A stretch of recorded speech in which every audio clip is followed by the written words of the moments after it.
Please be seated. The record will show the presence of the defendant, the jury, and all counsel.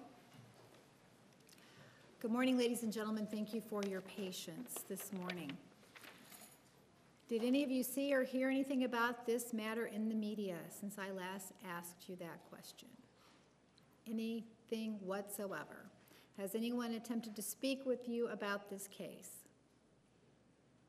I see no responses. Has juror number 5 contacted any of you since she was excused? Please raise your hand. I see no responses. Mr. Martinez, you may continue with cross-examination. Madam, when we left off on Thursday, we were talking about your approach to an assessment in this kind of case. And one of the things that you told me was that with regard to 558, that was not a roadmap, but it was a guide that you used in your evaluations, correct? Yes. Additionally, with regard to your evaluations, sometimes you do interviews, correct? Correct. And those are called the clinical aspect of the evaluation, correct? Correct. And in addition, in this case, you did 44 hours of interviews, correct? Yes, I did. And additionally, you look at other materials such as written documents, correct? Yes. And you review those, and then you make your assessment, right? I do. One of the things that we were talking about on Thursdays was that even though that is the process that we follow, there's no requirement, if you will, that in this process, that there actually be an interview with anybody, right? I'm not sure. Well, you're the one that put together this continuum, right? Yes, but I'm not sure how you're applying Yes or no, that. ma'am? No, I don't understand your question, Judge, Mr. Martinez. I don't understand what you're asking. With regard to 558, isn't it true that when we started your testimony in this case, we started talking about 558? Do you remember that? I used that to define domestic violence. Yes, yes I or did. No? I defined domestic violence. Yes, I did. Ma'am, I'm just asking you whether or not this sheet of paper, you see this sheet of paper, 558? I do indeed. Whether or not this was used as this sheet of paper was used as part of your presentation at the very beginning of direct examination when Ms. Wilmot was questioning you, yes or no? It was used, yes. And when you finished your cross-examination or your direct examination on Thursday, isn't it also true that this document was used when you were talking about whether or not the defendant was abused, correct? On Thursday? Yes. Do you remember back to Thursday, ma'am? I do remember Thursday. Do you remember that Ms. Wilmot was asking you questions for most of the day? Yes, I do. And for a shorter portion, there was the cross-examination, right? Yes, there was. At the very end, do you remember that Ms. Wilmot was using this with regard to your opinion of abuse in this case? Do you remember that? Yes, she was using it as part. Yes, so the answer is yes, correct? Yes, in part. So you do use it with regard to your assessment in cases where the issue is whether or not there's any abuse, correct? I don't really use any specific thing.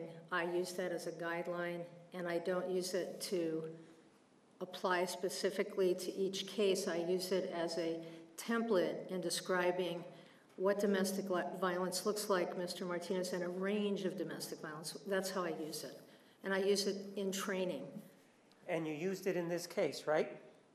I did not use it in regard to Ms. Arias. If that's what you're asking me, I'm not sure.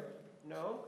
I asked you whether or not you used it in this case in the sense that you walked into this court. Do you remember taking an oath and sitting up there early on the first day of these proceedings?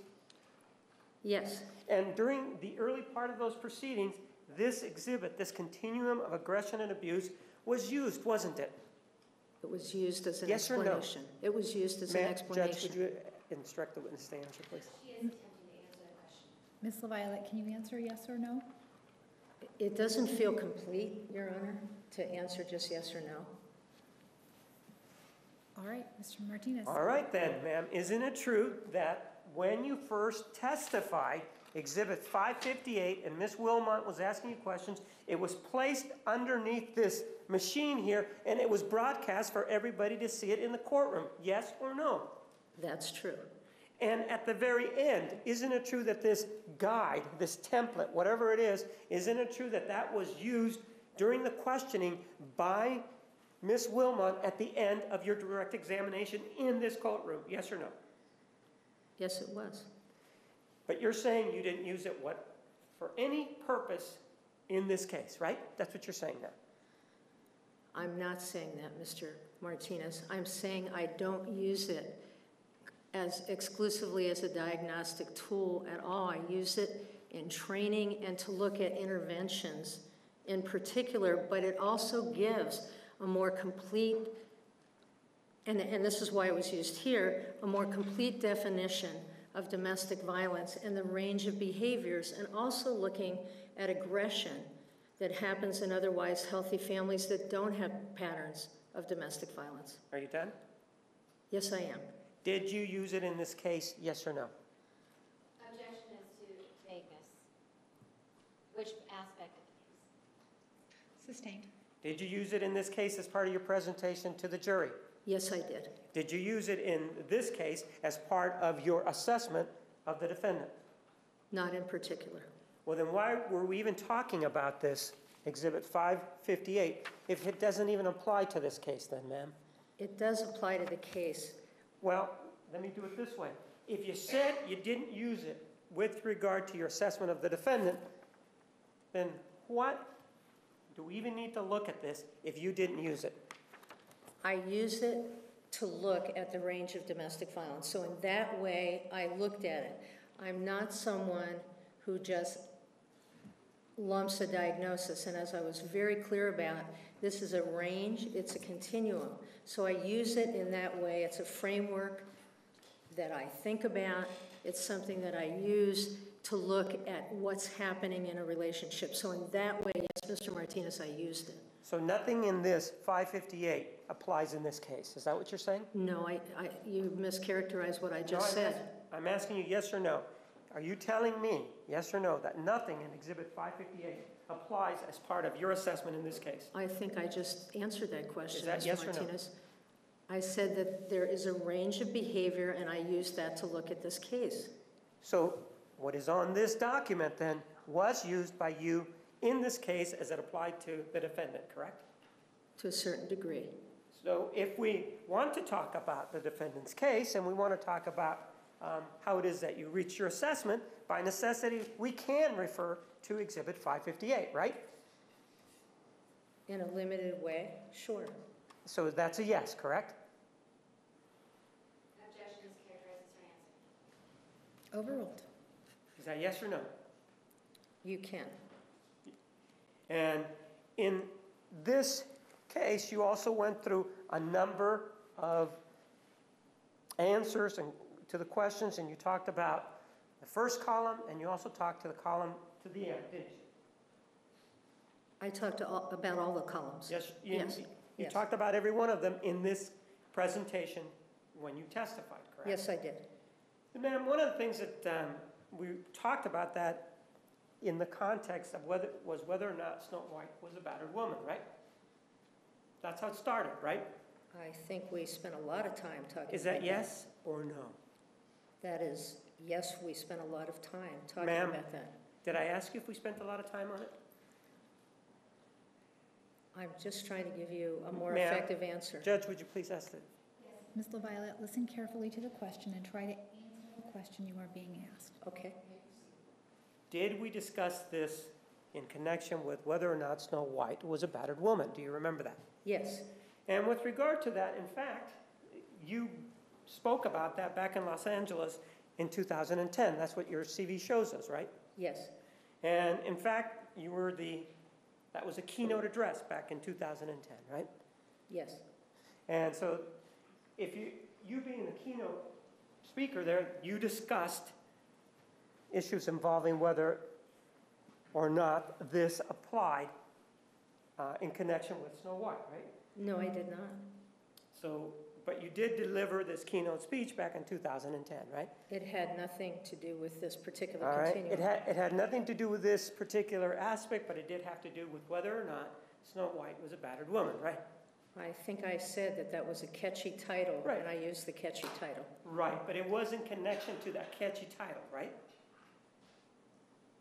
The present, where you were the keynote speaker, right? Ma'am, actually, that's not true, is it? What's not true? Isn't it true that you did not deliver the keynote speech back in 2010 involving whether or not Snow White was a battered woman? Well, you gave me Yes the... or no? Yes or no? No, I don't know. I don't have my CV with me, so I gave several keynote addresses, and if you are trying to trick me with a year, you Judge, can she's trick being me with a year. non-responsive. This is the issue we discussed. I mean, all right. if you will allow me to see... Ms. LaViolette, hold on for a moment. Mr. Martinez, ask another question. Ma'am, I want you to take a look at an exhibit, which is part of your CV, okay? All right.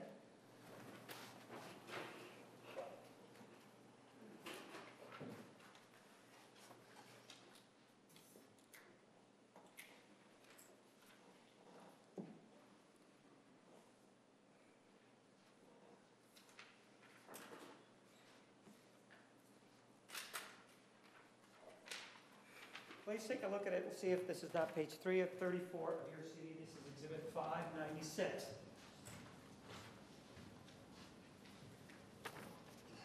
You recognize it?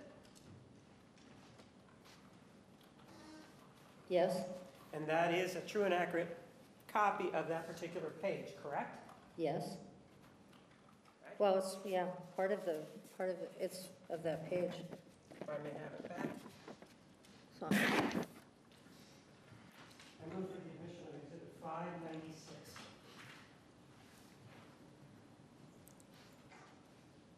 Any objection?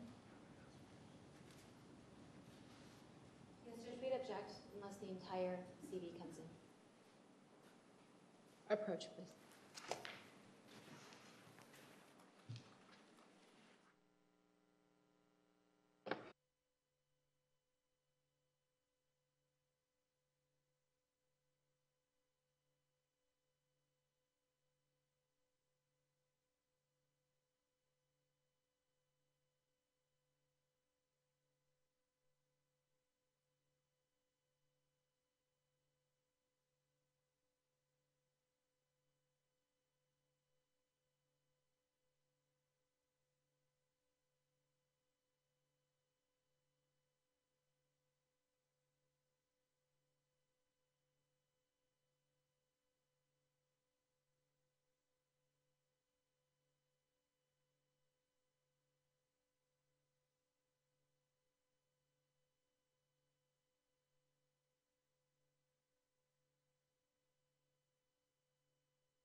596 is admitted.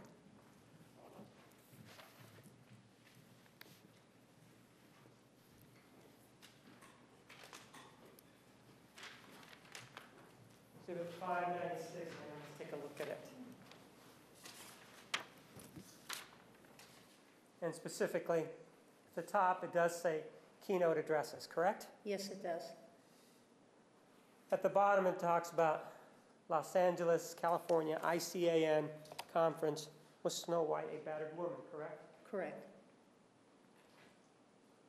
Now, let me show you a copy of the syllabus of that particular conference.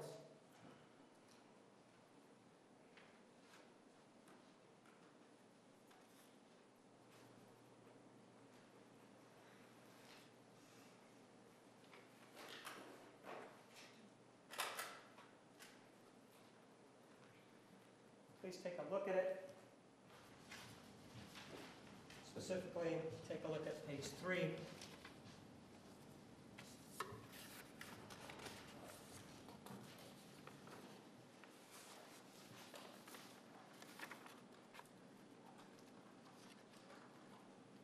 Yes. It does reference this article, Was Snow White a Battered Woman, right? Yes. And it was presented by ICANN, wasn't it? Yes, it was. And it was presented in Los Angeles, right? Correct.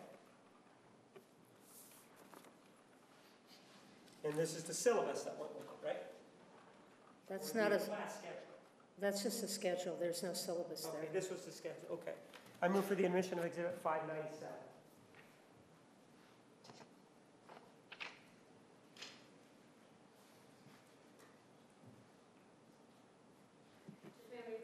Yes.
597 shows that you were not the keynote speaker, right?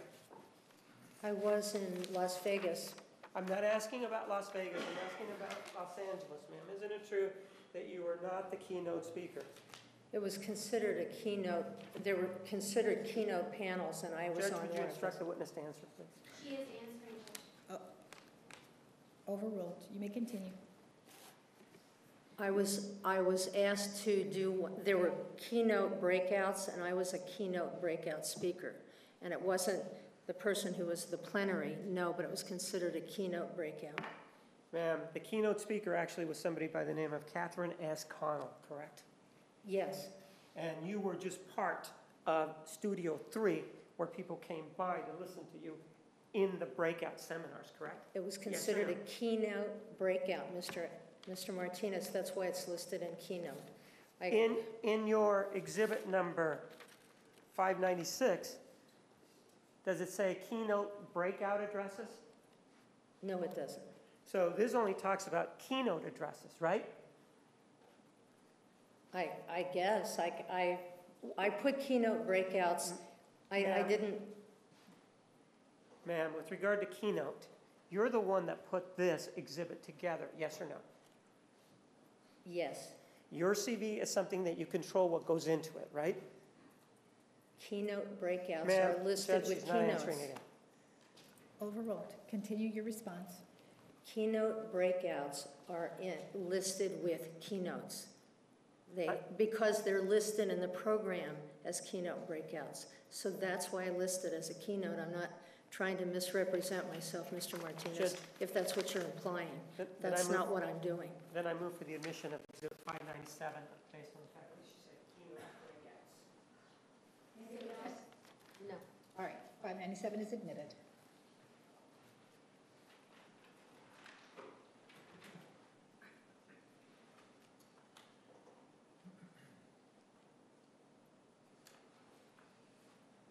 Let's take a look at this. We're looking at page number 2. Well, let's do page number 1. It does talk about ICAN, correct? Yes, And if we take a look at it down here, it does say ICAN, correct? correct.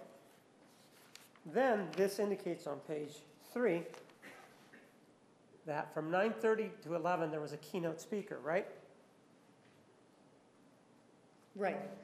And the person who delivered that keynote address was somebody by the name of Catherine S. Connell, correct? Correct.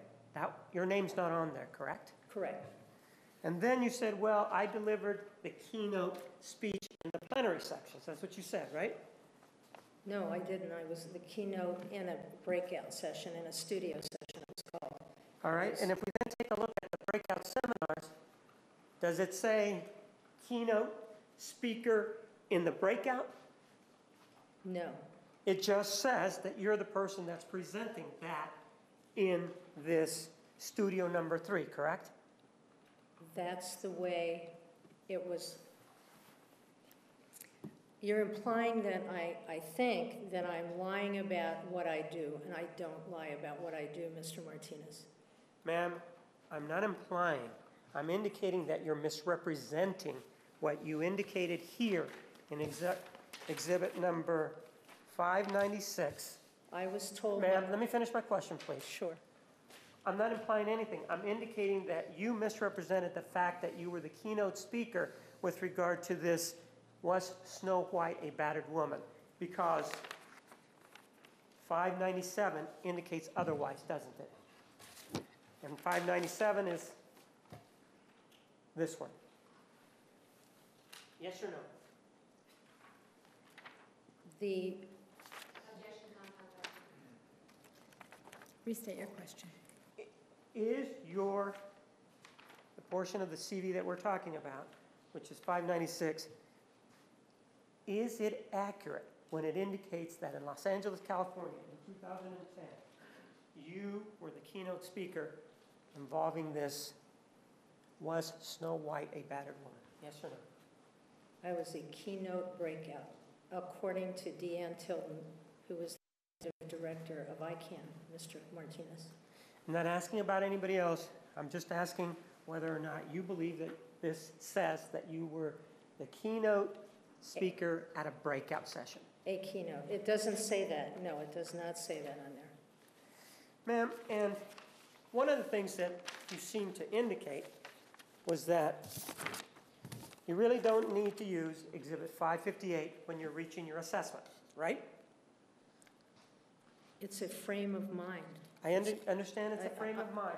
I'm not asking about that anymore. I'm asking about whether or not you told me previously that you really don't need to use what's in Exhibit 558 when reaching an assessment in a case such as this. I think that you misrepresent what I say, Mr. Martinez. I think in a global term, because I have read other people's work and my work, and I think in those terms, but do I put down a piece of paper and assess that way? No, probably not, but it's up here after all these years. Well, ma'am, what you're indicating is that you do use it, except that it's in your head. Is that what you're saying? I use it in part. And it's in your head. Is that what you said? That's what you just said right now, right? Well, it's in my head and it's on a piece of paper. And with regard to this particular piece of paper, when, or this continuum, or whatever it is, did you or did you not use it in making the assessment in this case? Objection, asked and answered. Overruled. Did I use it at all? Did I use it because of my head?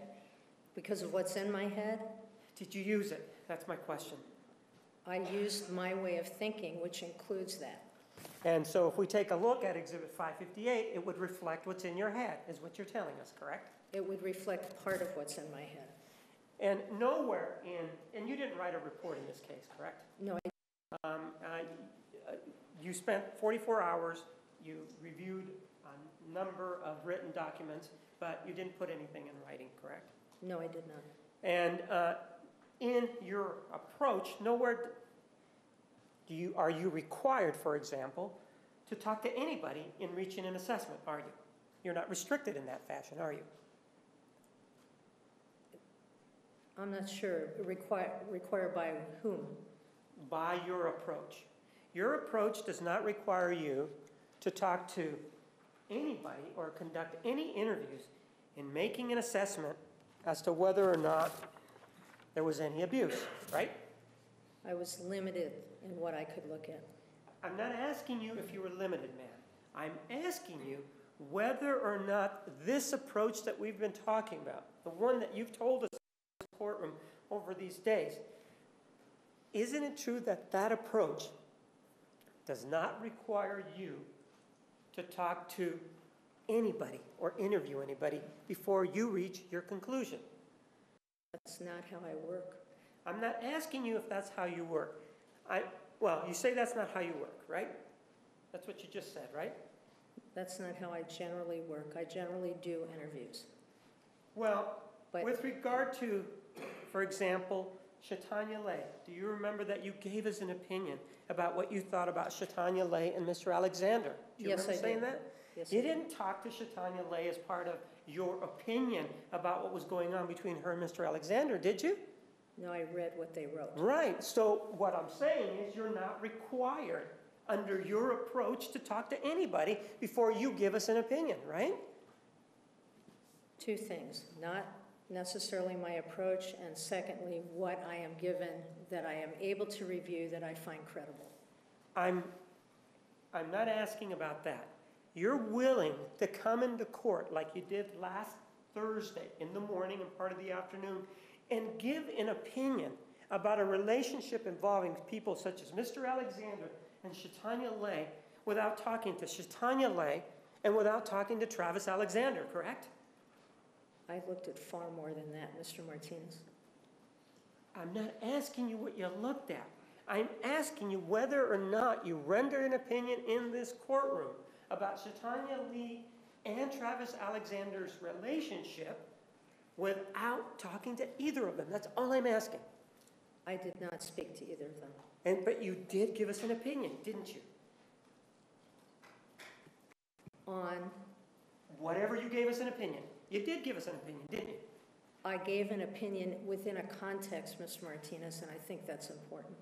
Whether it's looking at context or not looking at context, what you did is you read something and then you said, this is what I believe. That's what you told us, right? What I believed based on a context, Mr. Martinez. Right. And that context did not involve talking to either of the parties to that conversation, right? That's true. And in fact, though, you were able to tell us review with regard to Chaitanya. I don't know if they were texts or IMs. I get them mixed up, but it was written material that involved conversation between Mr. Alexander and Chaitanya Lay. What date? What date? Yeah, yes. There was a range of dates, but Right. if you would refresh, I've reviewed thousands of documents, so what can I say the document that you're referring to? No, you were the one that referred to this opinion on Thursday, weren't you, ma'am? Judge, objection vague. What opinion? Sustained.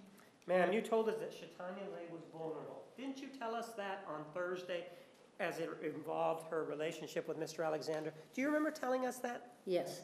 With regard to that opinion, in terms of their relationship, whatever the relationship may have been between her and Mr. Alexander, when was that she was vulnerable? Give me a date. Mr. Martinez, there were a range of IMs. And if you're asking me to be a history major, I'm not a history major, but I read thousands of documents. And if you can refresh my recollection, I would be happy to tell you the dates. But you, as you sit here now, you can't tell us a time period when Ms. Lay was vulnerable in her relationship with Mr. Alexander, correct? Which part that she was vulnerable? You're the one that said that she was vulnerable after reading either IMs or text messages, right? I did. And so, wouldn't it be important to know the time period when this was happening? The time period that this was happening was in 2008. Those were the IMs or text messages I read were during the period of time between 2008 and toward the very end of Mr. Alexander's life. Those IMs stopped. So you're positive that it was an IM message that we were talking about? I told you I don't know a text from an IM. It was a written piece of paper that I looked at. And in that written piece of paper, Or pieces, I should say. how many pieces of paper did you look at to form just this particular opinion involving Chaitanya Lay? Mr. Martinez, I look at context. I don't have to remember exactly how many pieces of paper to form an opinion. And Well, I think, wouldn't it be important to know whether or not it's based on just one text message or it's based on a whole series, if you will, of documents involving these conversations? Wouldn't that be important for you to know? it's based on more than one text message, I can It's tell you based on that. what? It's based on more than one of, there were several sheets of paper. There were numerous sheets of paper that it was based on. One of the things that you also testified to was that in these kinds of cases, 90% of the communication is nonverbal, correct? I did not say that. I said that in communication, and this is when people are looking at each other and speaking to each other, that there's a saying that 90% of communication is nonverbal. This is in face-to-face communication. I don't think we have research about what it's like now when people are doing things over the internet and Gmailing and that So sort of thing. you did say that 90% of all communication in the clinical world is nonverbal, correct? I answered that. The answer is, I said, in face-to-face communication, that is the understanding. I did not talk about it in regard to written communication. didn't you say it's important to me because there is a saying in the, I don't know if it's all of the world, but in the clinical world, that 90% of all communication is nonverbal. That's what you said, right? I explained how I meant that, Mr. Martinez.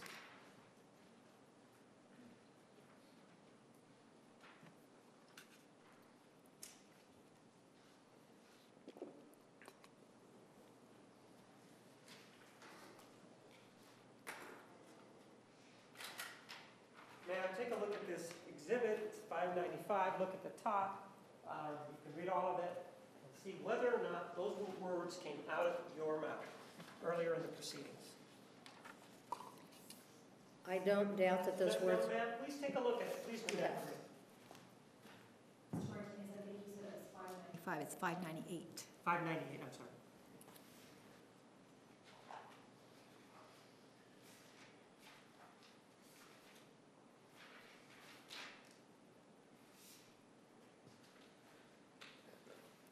well, within this context, we're talking about Mr. Ma'am, Alexander. Please read it and tell me when you're done, okay? I- Are you done? I've read the entire paragraph. Yes and or no? it's, So that is a yes, correct? I've just read that paragraph, is that? Just, if you want, read the paragraph or read the whole thing. And when you're done, let me know.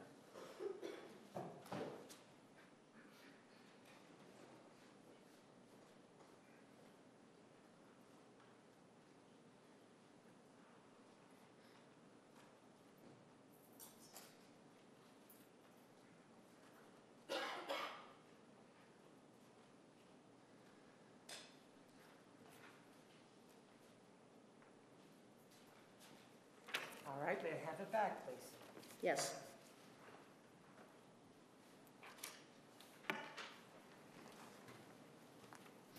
Isn't it true that in proceedings here in this courtroom, you said, it's important to me because there is a saying in the, I don't know if it's all over the world, but in the clinical world, that 90% of all communication is nonverbal. Did you say that? That is out of context, Mr. Martinez. Sir, ma'am, I'm not asking you about context. I'm asking you whether that's yes or no. Did you say it or not? It's not a yes or no answer, Mr. Martinez. It's out of context and it's not representing what I said. Judge, I move for the admission of Exhibit 598. I understand that I'll have to take the other part out. Yeah.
Exhibit 598 is admitted as redacted.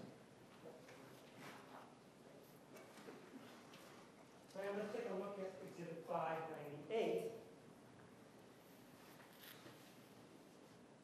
The question is asked, why is that important to you, Ms. Laviolette? You see that? Yes. And then the answer is, it's important to me because there's a saying in the, I don't know if it's all of the world, but in the clinical world, that 80% of all communication is nonverbal. Did you say that, yes or no? Yes, I did. And then there's a sentence that says, and that's one of the things that we're looking at is the communication apparently by Mr. Alexander, that although he says it's okay for her to date, and then it goes on, right? Yes, and it is in the context of No, also I'm just- personal face-to-face communication between Mr. Alexander and Ms. Arias. I know that's what you want to tell us, but in terms of Exhibit 598, it does say, I don't know of all the world, but in the clinical world, 90% of all communication is nonverbal. That's what it says, right? Yes.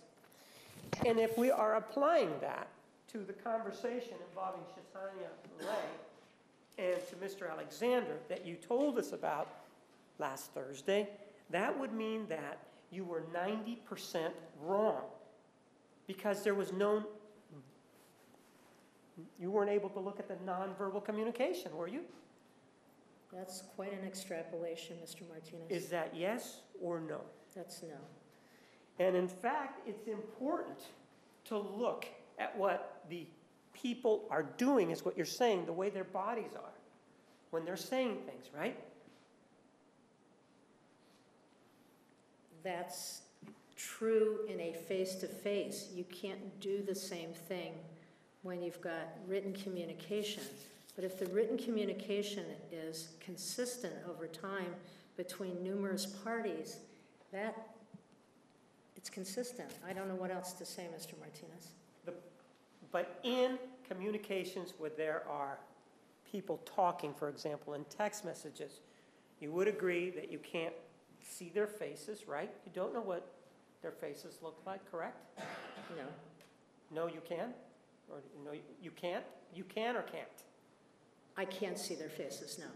Correct. I mean, and with regard to what the person may be doing at the time that they're sending this and how they're feeling, you wouldn't get the gist of that if you're just looking at the written word, correct? you can get a lot from the written word. What you're saying is that by just looking at a text message, ma'am, you can tell what an individual many years ago was feeling just by looking at a text message. This is what you're telling us, right? What I'm telling you is that I'm looking in many, many text messages, many, many communications. That's what I had to go on. And when that is consistent, I feel like that is a pretty straightforward sort of situation. Ultimately, what you're saying is that you are a human lie detector, right? Gosh, I didn't think I was saying that, Mr. Martinez. Well, you're telling us, for example, that just by looking at a communication with Shatanya Lee and Mr. Alexander, for example, you're saying they're telling each other the truth, right? You're assuming that they're telling each other the truth, right?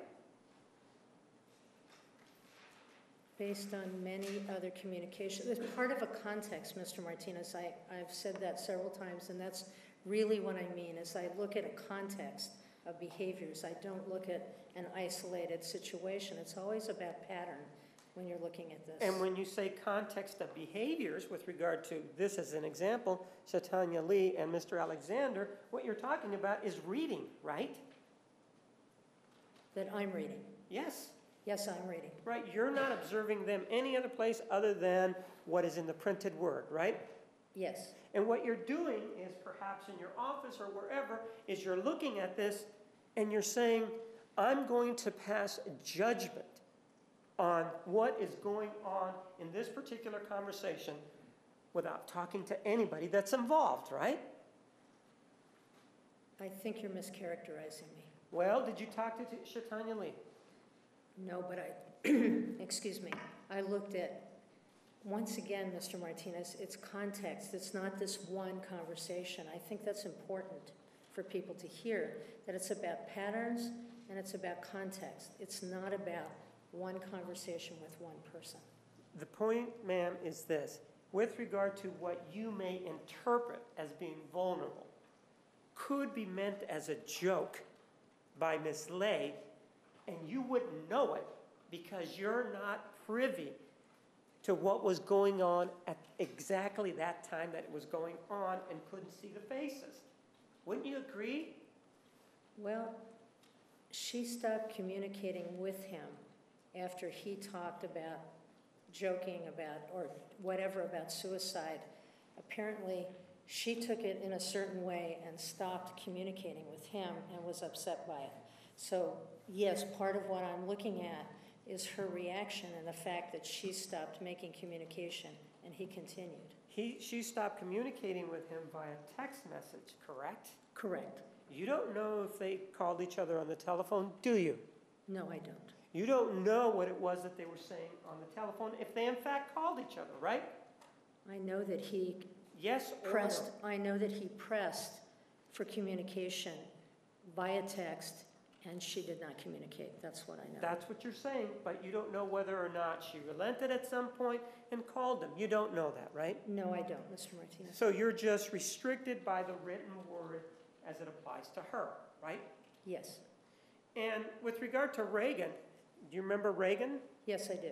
And her last name is Housley, right? Yes, it is. How many items did you review with regard to her? Or was it just one or two? No, it was more than one or two. One of them was 18 pages long. There were a number that were long. And one of the things that you told us with regard to Reagan was that she was also vulnerable, right? Yes. And that conversation took place on May 19th of 2008, right? I would have to see the date. I don't know the date unless you show me the communication. In terms of benchmarking it, you read it pretty closely, didn't you? I did. I read thousands of things. I- And if you'd like to show me that and recollect the date, I'd be happy to look at it. I'm not asking you whether or not you read thousands of things. Can we agree that you read thousands of pages? Yes. All right, can we move on? And I'm asking you with regard to the date. Isn't it true that in this particular email or instant message, there's a reference, a time reference, isn't there? Objection, foundation. Approach.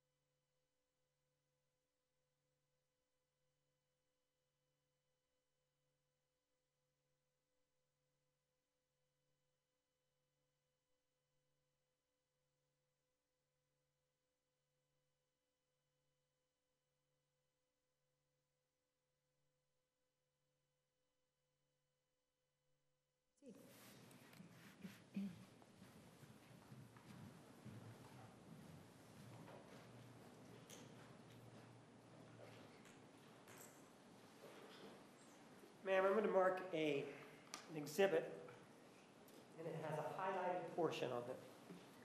And I probably need to get my glasses. Please, while I'm doing this.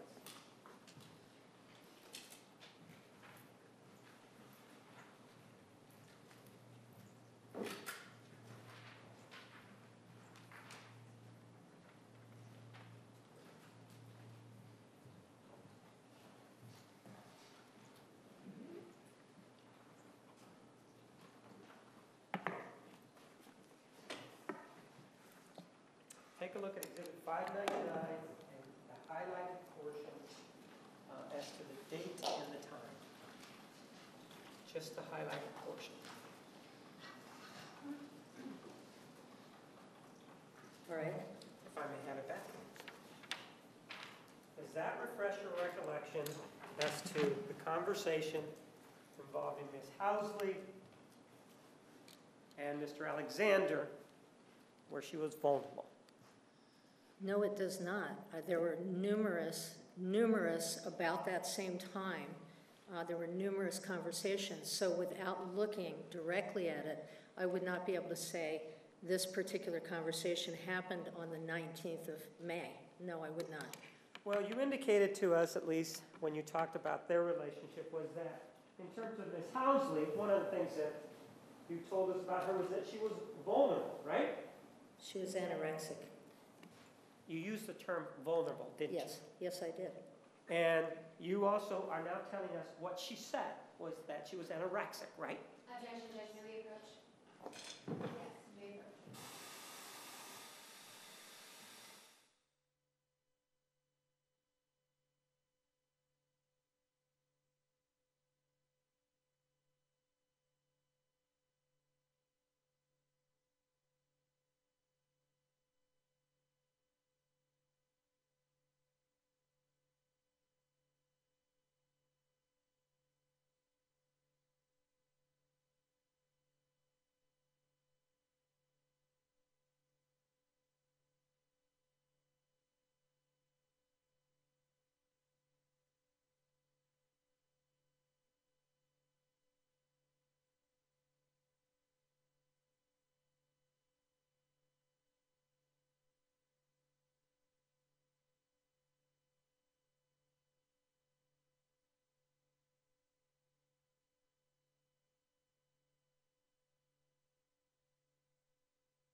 Continue. So you're telling us that in this message that you reviewed, one of the things that Ms. Housley said was that she was anorexic, correct? I'm not saying on the 19th that she was saying Okay. that because I don't know what's in that communication, Mr. With Martinez. regard to Ms. Housley, you just told us that she said that she was anorexic, right? That she had been anorexic. Right, that's what you just told us, right? Yes, This is part of the information that you used in telling us that she was vulnerable, right? yes, Additionally, as part of that, you also indicated to us that there was some issue about photographs, where Mr. Alexander was asking for photographs, right? yes. He wasn't asking for nudes, was he? He was asking for close to naked, I believe. He was asking for what? There was something about, he was asking for a bikini shot. Right, he wasn't asking for nudes, was he? That was my question.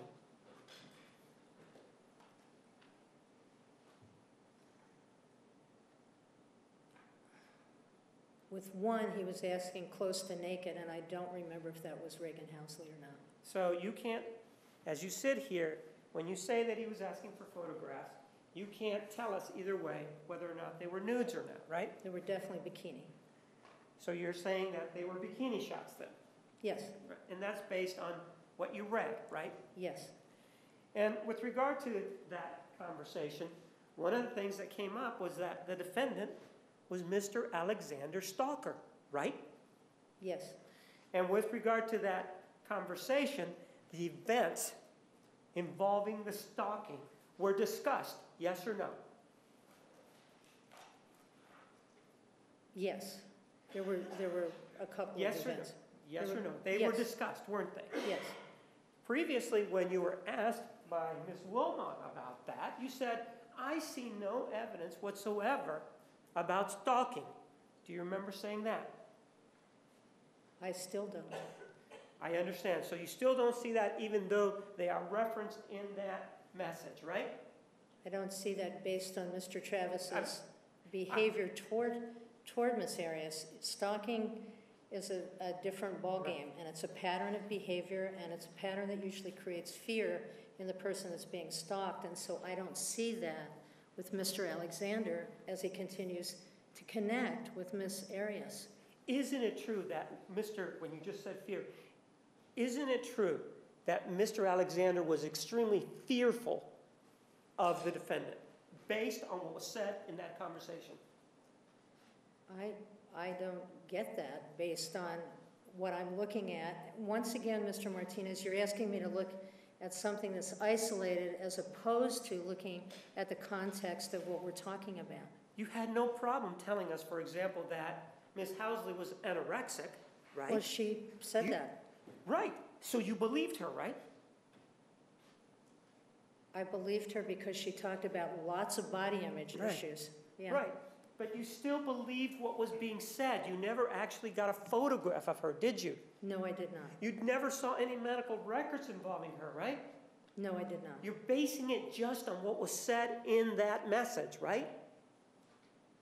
I'm not sure if it's just one message, but But it was definitely- based on the communication between Right. Mr. And in terms of the Alexander. photographs in the bikini, when you said that Mr. Alexander wanted those photographs, his wanting is based on a statement that was made in those messages, right? Correct. And so you're believing what Mr. Alexander is saying with regard to his carnal desire. Based on much information, Mr. Martinez, not based on one communication with one woman. But you are believing it, aren't you? I Yes. am believing it. Right. So you're taking what's in this instant message and you're believing, picking and choosing what to believe and what not to believe, right? No.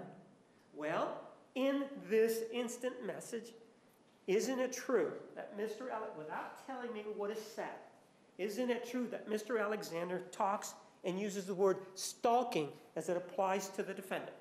Yes. Isn't it true that he talks about certain aspects of that stalking behavior, right? Yes. In fact, in that instant message, there's even an indication from both parties that they believe the defendant is listening in or seeing what's going on, right? No, there's an inference by Mr. Alexander toward Ms. Housley that she is listening in. And in fact, isn't a message typed in as part of this conversation that's directed towards the defendant? Yes. So it's with the indication, at least, that they believe that she's listening in or monitoring that conversation, right? Judge mischaracterizes her testimony. Overruled. You may answer. Right? I don't believe that. I believe, do you want to know what I believe, or do you want No, me to? I'm asking about what is going on there. Whether or not you believe it or not, we'll get to in a minute. Isn't it true that there is a written communication during the time that the two are involved in this instant messaging conversation of a message directed towards the defendant? Yes or no? Without telling us what it is. Mr. Alexander is saying that to Ms. Housley. That's correct. But isn't Ms. Housley, as a result of what Mr. Alexander says, also type something to the defendant? Doesn't she do that also? He asks her to, yes. Yes or no? She does type it though, right? He asks her to, and she complies, Right. yes. And he also types something there, right? I'm not sure about that.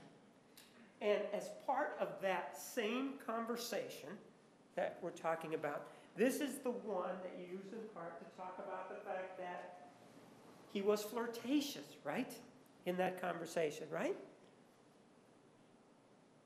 Once again, I would need to be refreshed if you would have me look. You're asking me about the same date, Mr. Martinez, and when you look at thousands of documents, a date is not going to stand out, and you've got that information. You've got it. Let me mark it for you. It does have the date on top. Disregard it. It's my writing. Well, take a look at it.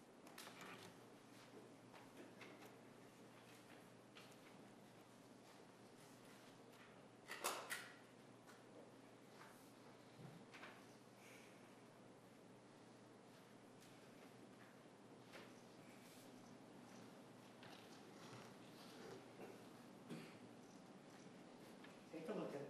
It's Exhibit 600. And the issue is whether or not there's any indication in that instant messaging about whether or not Mr. Alexander is being flirtatious. Do you want me to read all 18 pages? I want you to read it so that you familiarize yourself with it to the point that you can answer my question as to whether or not Mr. Alexander and this woman were being flirtatious with each other.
Yes.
Have you reviewed it? Yes, May I have it back?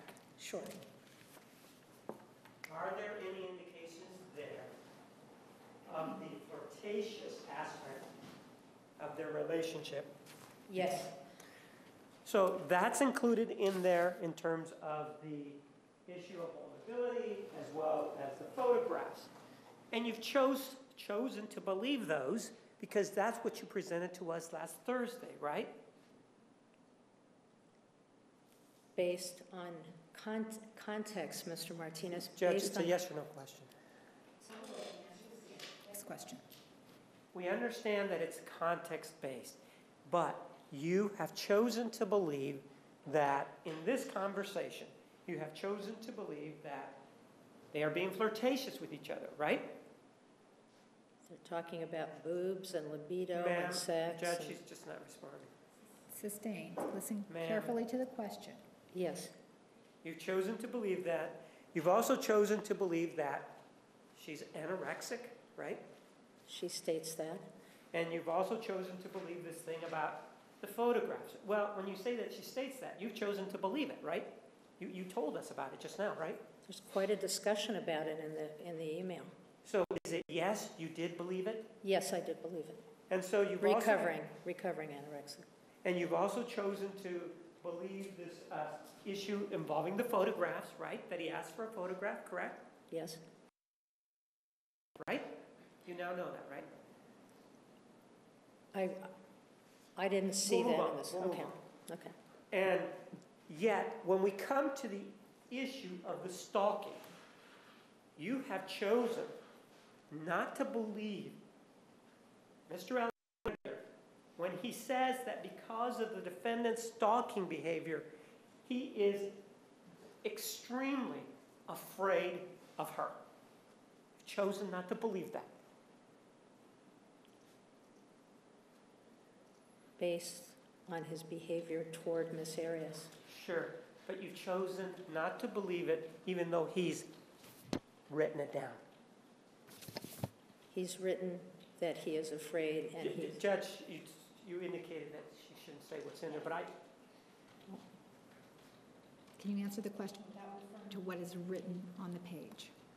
what is, okay. Will you restate the question, Sure. Mr. Martinez? You've chosen not to believe Mr. Alexander in this conversation, which may or may not be towards the middle or the end of May.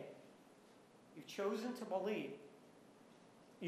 not to believe Mr. Alexander that he was extremely afraid of the defendant because of her stalking behavior. That's not the only reason I chose to believe it. But Or to disbelieve it. But you chose not to disbelieve him, right? Objection, double negative, question. And rephrase. You chose not to believe him. I guess you would say that I did choose No. not to believe him. What I say doesn't matter. You chose not to believe him, correct? Once again, because of other information, not simply because of this. So the answer is yes. Is it? Yes, with a qualifier. Understand. Now, the other individuals that are involved in this case, for example, Mr. Martinez, we're going to take the noon recess at this time. All right, ladies and gentlemen, please be back in the designated area at 1:25. Please remember the admonition. You are excused. Have a nice lunch.